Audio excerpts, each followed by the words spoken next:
বললো না আপনার নামটা বাদ দেবে, আপনার নামটা বাদ। আমি ওই নাম আমার নামটা বাদ দিয়ে আর একটা লিস্ট দিয়ে দেবো, বলে আপনার নামটা বাদ দেবে। অনেকের কাছে এই কথাটা নেই, বুঝলেন? আমি ইমারত চাইনি বুঝতে আল্লাহর কাছে।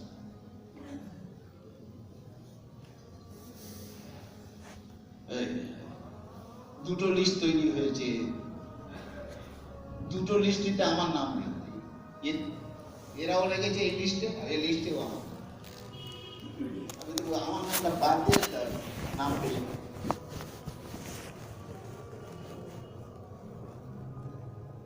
মেরে মোহতরম বুজুর্গ,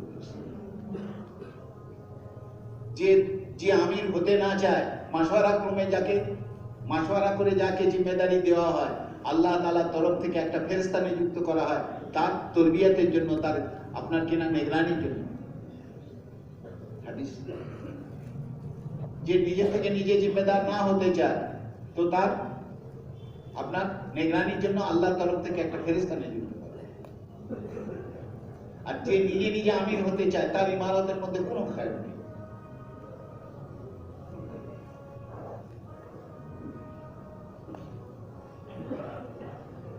তারপরে বয়ান করার পর তিনি আর শুনিয়ে কি হবে, এরকম এই হাল। একটা লিস্ট নাজির ভাইয়ের কাছে এসছে, তো বললো আমির কাকে বানাবো। ওখানকার মধ্যে যিনি সবথেকে পুরনো ছিলেন, তিনি এই সওয়ালের উপরে রেগে গড়গড় করে বলে, কেন আব্দুল ওয়াহাবকে বানাবো না, কেন আব্দুল ওয়াহাবকে দাও। মানে আমি থাকতে জিজ্ঞেস করতে চোখ আমির কাকে বানাবো।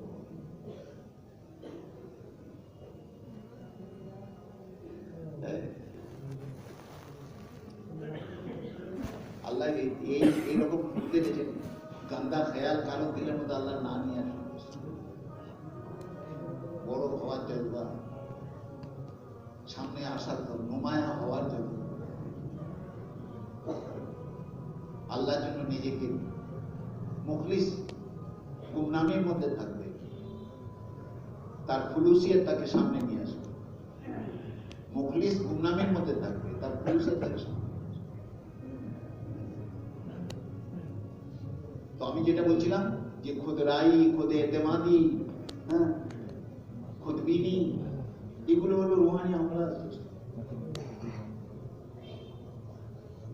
নিজের রায়কে হক মনে করে যে আমি যেটা বলছি বা আমার হক, আমার রায় বুঝে এটা মেনে নেওয়া হবে। আমি যতটুকু বুঝি এটা সহি বুঝি।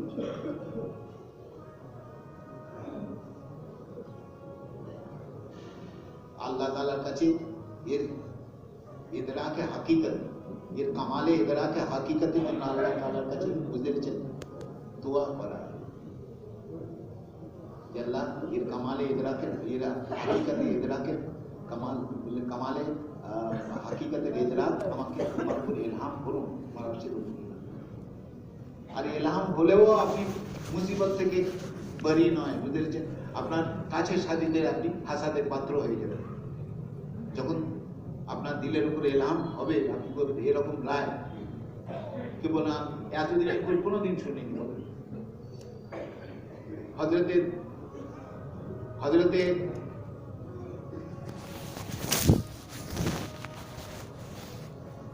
হিন্দা, এই হিন্দাকে যে হুজুরের চাচা হযরতে হামজা রাদিয়াল্লাহু তাআলা আনহু আপনার নাক কেটেছে, কান কেটেছে, তার সরঙ্গা কেটেছে, এগুলোকে মালা করে গলায় পরে তাণ্ডব নাচ নেচেছে, তার কলেজা চিবিয়েছে, তাকে কেন হেদায়েত দেবে?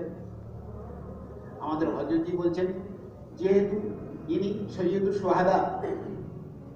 সোহাদা হযরতে হামজা, বুঝেছেন? তার রক্ত হামজার, এই হযরতে হামজার রক্ত কলেজা, যেহেতু রক্ত, তো এই কলেজা চিবানোর কারণে এই শহীদের রক্ত তার শরীরে প্রবেশ করে গেছে। একে আর জাহান্নামের আগুনে জ্বালানো যাবে না।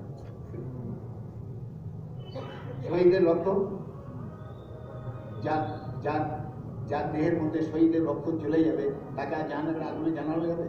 আল্লাহ তাআলা তাকে ये बयान तो এর আগে কোনোদিন কোনো মৌলভী সাহেব বলেনি।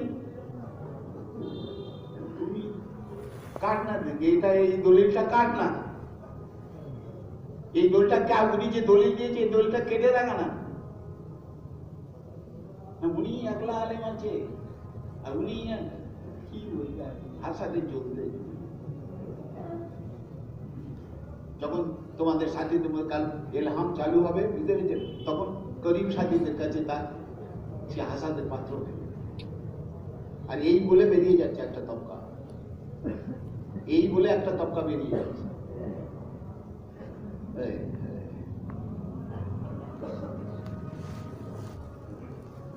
এই জন্য মেরে ভাই করতে রহো, ডরতে রহো, মানতে রহো, রোতে রহো, মানতে भी রহো। আমাদের কারি সাহেব বলি, কারি ফজলুর রহমান সাহেব রহমতুল্লাহ উনি বলতেন করতে রহো, রোতে রহো, এই কাজ আমাদের হযরতজি বলছেন।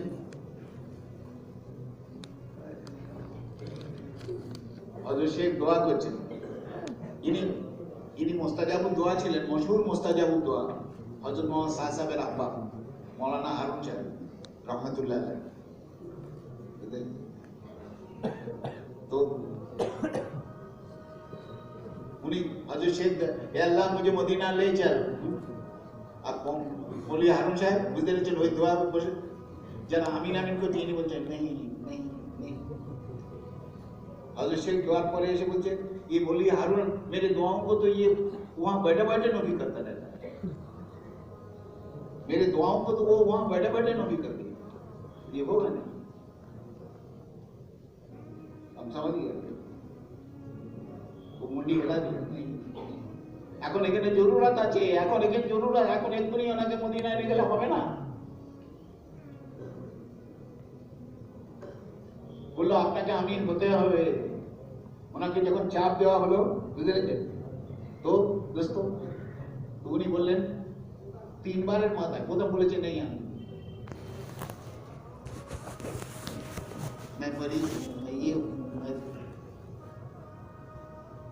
অনেক ভাবে এড়িয়ে যাওয়ার পর যখন ওনাকে বলা চাপ দেওয়া হলো যে তখন উনি এই কথা বললেন, কাঁদতে কাঁদতে বললেন कि मैं उतना लंबा हयात लेके दुनिया में नहीं आया हूँ, मैं उतना लंबा हयात दुनिया में लेके नहीं आया हूँ।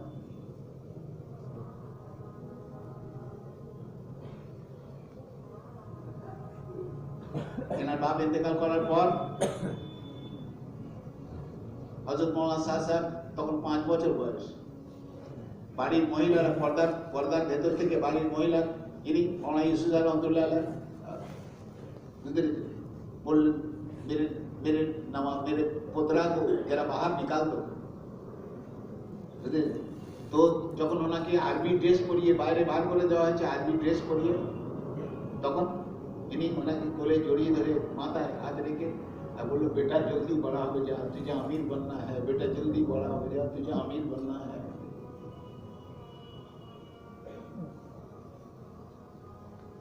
তুমি এই খানদানে কুরবানি দিচ্ছো। लेकिन आज बोलते कि मैं यहाँ निजामुद्दीन का मसला मैं बाहर नहीं ले जाऊंगा, मैं मर जाऊंगा, मैं शहीद हो जाऊंगा, फिर भी मैं निजामुद्दीन का मसला निजामुद्दीन का बाहर नहीं ले जाऊंगा।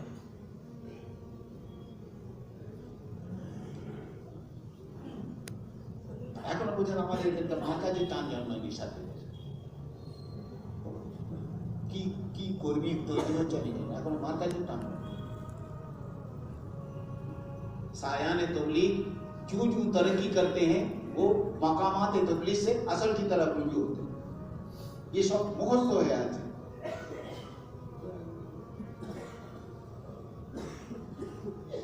এর পাশের মসজিদে বসবো, এখানকার মশলা নিয়ে অন্য জায়গায় আলোচনা কেন, এখানকার মসজিদ বলে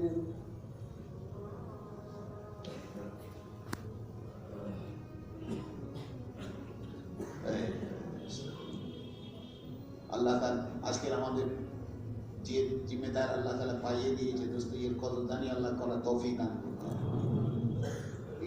এনার বলেছেন मौलाना वाइदुल्लाह साहब बोलते हैं कि ये मौलवी इलियास और मौलवी यूसुफ, इन दोनों पर इल्हाम इतना कसरत से होते रहते हैं, ये दोनों बाप बेटा पर इल्हाम होता रहता था कसरत से।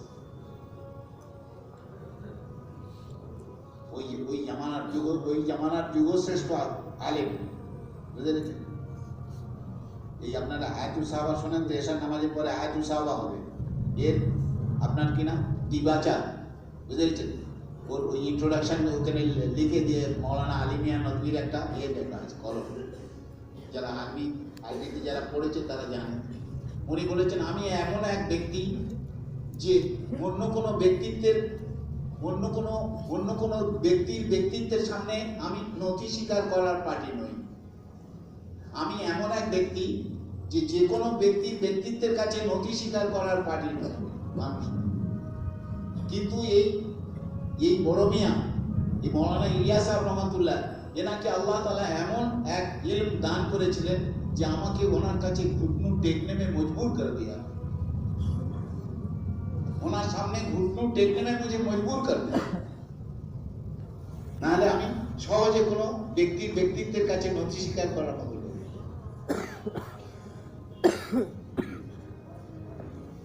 ওই সমস্ত যুগশ্রেষ্ঠ দিকপাল, বুঝতে তৎকালীন যুগশ্রেষ্ঠ দিকপাল যারা এক তারা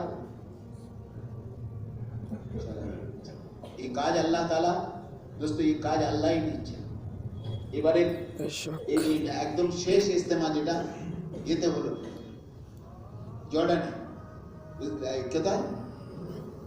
কোথায় রে? হ্যাঁ সুদান ইস্তেমাতে ওখানকার সব থেকে বড় আলিম, যার কথা প্রায় ওই মুলকের উপরে 80% লোক ওনার কথার উপরে কেউ করে দ্বিমত প্রকাশ করে, যার কথা চলে। তিনি ওই মজলিসে, ওলামাদের মজলিসে বসে বসে চোখ লেগে গেছে, বুঝতে পেরেছেন? একটা গুণোদ্গী এসে গেছে। তো সেই গুণোদ্গীর মধ্যে দেখছেন যে হুজুর পাক সাল্লাল্লাহু আলাইহি সাল্লাম তশরিফ এনেছেন, সঙ্গে হযরত আবু বকর সিদ্দিক রাদিয়াল্লাহু তাআলা, হযরত ওমর ফারুক রাদিয়াল্লাহু তাআলা, হযরত উসমান গনি রাদিয়াল্লাহু তাআলা, হযরত আলী রাদিয়াল্লাহু, এই খুলাফায়ে রাশিদিন হুজুরের সঙ্গে এসেছেন। আর সঙ্গে হযরত মাওলানা ইলিয়াস সাহেব রহমাতুল্লাহ আলাইহি, মাওলানা ইউসুফ সাহেব রহমাতুল্লাহ আলাইহি, মাওলানা এনামুল হাসান সাহেব রহমাতুল্লাহ আলাইহি, হযরত মাওলানা জুবাইর সাহেব এবং হাজী আব্দুল ওয়াহাব সাহেব প্রতিবেশী জিম্মেদার রহমাতুল্লাহ আলাইহি। তো এনা এসছেন আর মৌলী সাদ সাহেব আপনার কিনা কারগুজারি নিচ্ছেন মাঝে মাঝে। আর হুজুর সাল্লাল্লাহু আলাইহি ওয়াসাল্লাম খুশির এজহার করছেন যে হ্যাঁ, আমার এই মসজিদ আবাদির মেহনত যেটা বলছে এটা করো, মসজিদ আবাদির মেহনত।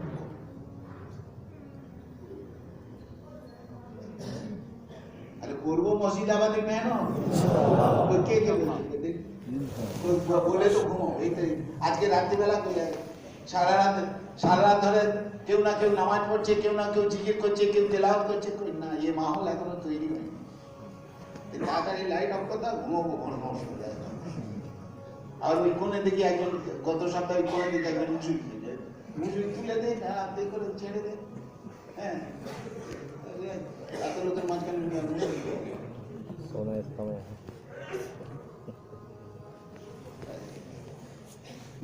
নিজেদের মসজিদে ওই রকম মসজিদ আর জামাতের সাথীদের পালাক্রমে ভাগ করে, বুঝতে পেরেছেন, পুরো রাত তকসিম করে সারা রাত আল্লাহর ইবাদত করেন, কাঁদেন। আখিরাতে একিনে এসে যাক, আল্লাহ একিনে এসে যাক, আখিরাতে। এই তো ইহতিসাবের কথা দিয়ে শুরু করেছে। আমল ইহতিসাবের সাথে হোক, আমল হচ্ছে কিন্তু ইহতিসাবের সাথে হোক। নামাজ পড়ছে, নামাজের ফাজাইলের একিনের সাথে না।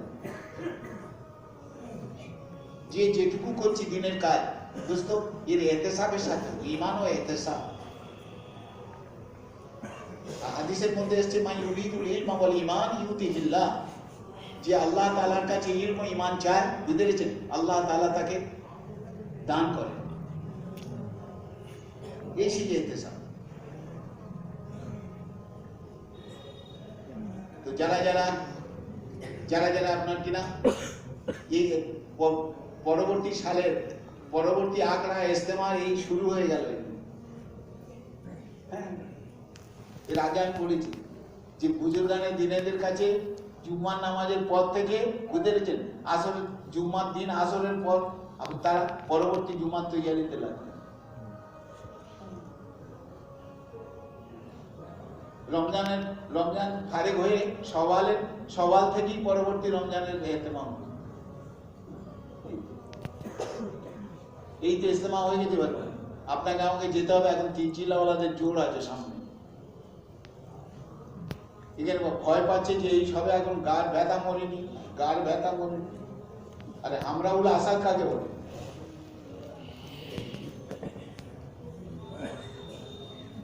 ওহুদের যুদ্ধে আল্লাহ নবী সাল্লাল্লাহু আলাইহি সাল্লাম ঘরে এসে আপনার বর্মা খুলে ফেলেছেন, জিহাদের ড্রেস খুলে ফেলেছেন। হযরত জিবরিল আলাইহিস সালাম এসে বললেন, ইয়া রাসূলুল্লাহ, আমরা এখন মালায়েকা ফেরেশতারা এখন পর্যন্ত জিহাদের ড্রেস খুলেনি, আপনি কি করে জিহাদের ড্রেস খুলে ফেললেন? এক্ষুনি হুকুম আছে পরবর্তী হামলা আমরাউল আসাদে। আর শুধু কোনো নতুন সলজার যাবে না, যারা আহত ওদের ওই যুদ্ধে যারা আহত তারাই যাবে, নতুন করে কেউ যাবে। এর নাম আমরাউল আসাদ। আমরা এখন আসমানের ফেরেশতারা আমরা এখনো জিহাদের লেবাস খুলিনি, আপনি জিহাদের লেবাস খুলে ফেলেছেন। জলদি তৈরি করবে, এক্ষুনি বেরোতে। বলে না, আপনারা ইস্তেমা করে গা ব্যথা হয়ে গেছে, আর এরা আর যাবে না। আর উত্তর 24 পরে যাবো হাত তুলে দেখি, এরা বলছে কত লোক রাঁধবো, খাবে না, ফেলে দিতে হবে। রাঁধবো, খাবে না, ফেলে দিতে হবে। সবাইকে পড়া শেষ না, পড়া আছে। হ্যাঁ, يسأله من في السماوات والأرض كل يوم هو في شان يسأله من في السماوات والأرض كل يوم هو في شان। নিত্য নৈমিত্য অভিনব রূপে তুমি যতবার এখানে আসবে নিজামুদ্দিনে, খালি উস ज़हन हो के आओ। जितना मर्तबा निजामुद्दीन में आओगे खाली उस ज़हन हो के आओ कि हम दावत कुछ नहीं जानते। হ্যাঁ, তো ফির আল্লাহ নতুন করে আল্লাহ তাআলা ফের তোমার দাওয়াতের পড়াবে, বোঝাবে।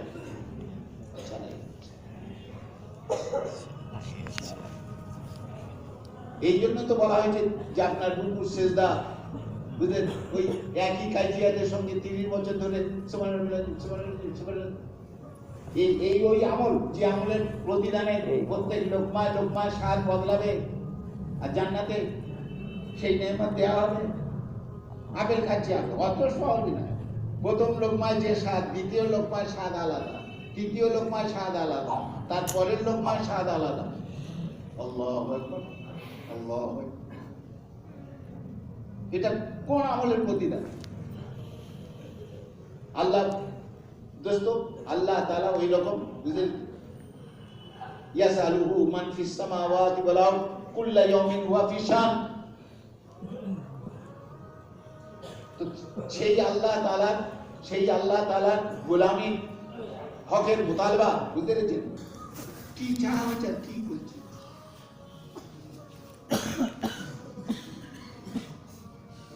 जिस इबादत और रियाजात के जरिए से दीन की कमी का एहसास रोज ब रोज बढ़ ना रहा हो, दर हकीकत वो इबादत की मासियत है। বড়রা কি পড়াচ্ছেন ভালো করে বোঝেন, অনুধাবন করেন এবং আল্লাহর কাছে হাকিকতের বুঝ চান। ये कमाले হাকিকতের ইদরাক বুঝেছেন, আল্লাহর কাছে চান। আল্লাহর কসম, আমরা এখনো আল্লাহর মারিফতে বুঝে, ये कमाले হাকিকতের মারিফত ইদরাক আমরা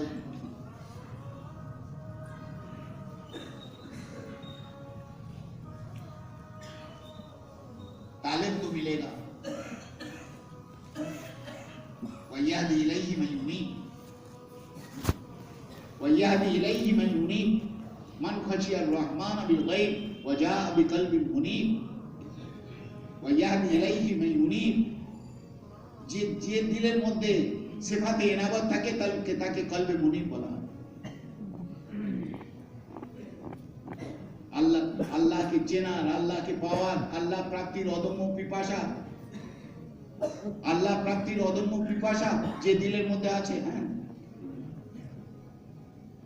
সেই তো আগে বাড়িয়ে নিয়ে যায়। নিজের ইবাদত, গোলামি, নিজের কুরবানি, मुझे हमेशा हम जानो और इसको आगे बढ़ाने की मेहनत में लगे रहो, ताकि हमारा हर माजी से मुस्तकबिल बेहतर बनते चले जाए, हर माजी से मुस्तकबिल बेहतर बनते चले जाए। ये अल्लाह ताला का जो तौफीक चाहिए, तभी अमा तौफीक इल्ला बिल्लाह व अलैहि तवक्कलतु व इलैहि उनीब। अमा तौफीक इल्ला बिल्लाह व अलैहि तवक्कलतु व इलैहि उनीब। এর জন্য হিম্মত করেন দোস্ত। আপনাদের কোন কোন মসজিদ থেকে যারা জামাতে বের হতে পারেনি, ওই একটা গড় তশকিল আছে ভিতরে, যে আমরা কারা বলো জমা যাবো বলো, আগে বলো, যাদের 4 মাস লেগে গেছে 5 মাস বেরুন বলো, আর আপনারা বলছেন বারবার তো উঠে দাঁড়াচ্ছে, দাঁড়িয়েই বা কি হবে? শুধু গাছতে শরীক হবো বলে এরাদা করেছে, আর তার পরের গাছতে দিন আসার আগে মওত হয়ে গেছে। তার মা খাওয়াবে, দেখছে যে আমার বেটার কবরে আগুন তাকে আপনার কিনা গ্রাস করতে আসছে, আর তার এই গাছের এরাদা ওদের যে ডায়েরিতে তার নাম লেখা হয়েছিল, সেই ডায়েরিটা সেই এসে ওই দিক, যে দিক দিয়ে আল্লাহ রাজা আসতে চাচ্ছে সেদিক দিয়ে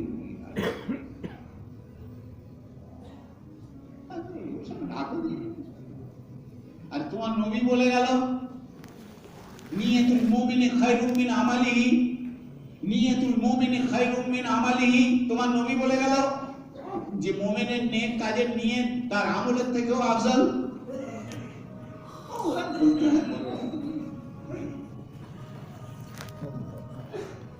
এক্ষেত্রে দিল্লি যাও, বলো কোথায় রিজার্ভেশন ফরম ফিল আপ, তোমার কি বাড়ির অ্যাড্রেস, তোমার ইয়ে কি, আমি দিল্লি যাবো পয়সা নিজের গ্যান্ডের পয়সা, তোর বাপের কি কোথা ঘরের অ্যাড্রেস কি, ইয়ে কি, এদের যে নেশা কলকাতা এত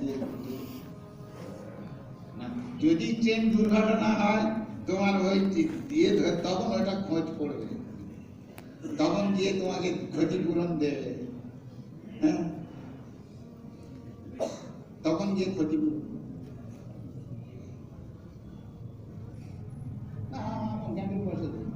ওখানে তোমাদের আর খেয়ে কাজই নেই, ঘুরির জন্য তো আমি দিল্লি যাবো, আমার গাড়ি তোমার অত কিছু প্রতি সপ্তাহে নাম লেখা, হ্যাঁ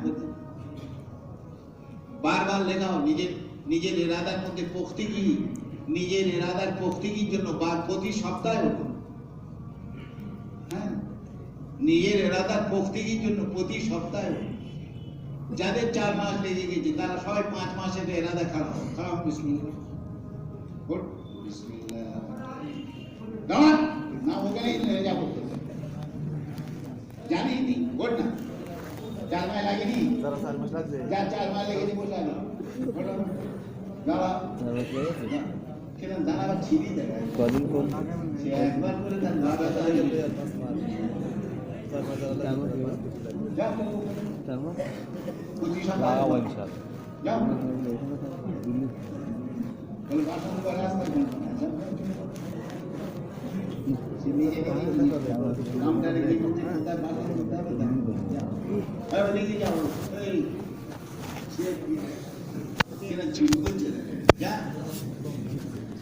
একবার তো দূরে গিয়ে আবার বারবার যাও, বারবার যাও, পাক্কা নিয়েতে যাও। ওখানে কে বলো আমার পাসপোর্ট আছে, আমার পাসপোর্ট নেই, আমি এতটা খোলা খরচা বসে 4 মাস যাদের 4 মাস লেগে গেছে পাশে তুলো, হ্যাঁ যা চলে। আমার এখন বিয়ে হতে বাকি, সব সারায় পুরো করে দেওয়া, চল হ্যাঁ সারায় পুরো করে দেওয়া। 4 মাস লাগেনি তো, আরে হ্যাঁ দেখেছি বলে